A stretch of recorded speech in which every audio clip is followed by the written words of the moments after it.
भारत माता की भारत माता की नरेंद्र मोदी जिंदाबाद नरेंद्र मोदी जिंदाबाद हेमंत बिश्व शर्मा जिंदाबाद जय श्री राम जय श्री राम बीजेपी जिंदाबाद बीजेपी जिंदाबाद बीजेपी जिंदाबाद आज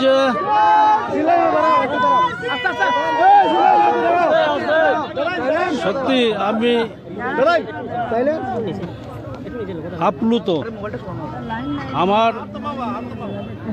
দেখতে পাচ্ছেন আপনারা এই বাঁধনহারা উচ্ছ্বাস আমার সহকর্মী সহযোদ্ধা এবং আমার প্রিয় বন্ধুদের যে উৎসাহ তাদের ভালো লাগাই আমার ভালো লাগা, তাদের আনন্দে আমার আনন্দ। আজ ফিরে এলাম নিজের ঘরে। আমার সহকর্মী বন্ধুদের যে ইচ্ছা, যে আগ্রহ, তাদের সেই ইচ্ছাকে সম্মান জানিয়ে, তাদের ভালোবাসাকে সম্মান জানিয়ে এবং সর্বোপরি আমার আসাম রাজ্যিক বিজেপির শীর্ষস্থানীয় নেতাদের আগ্রহ এবং নির্দেশে আমি আবার ঘরে ফিরে এলাম।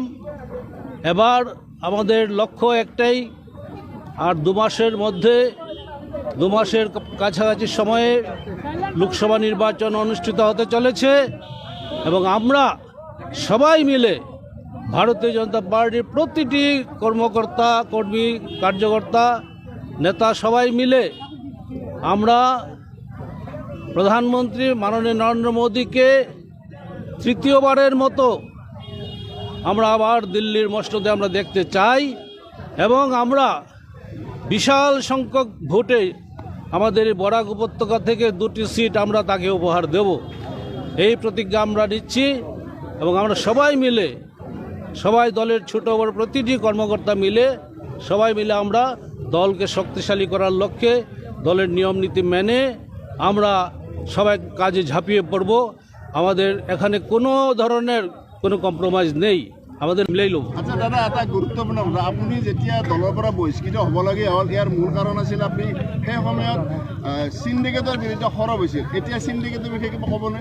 এতিয়া আমার একটাই লক্ষ্য 24-এর নির্বাচন, ব্যাস।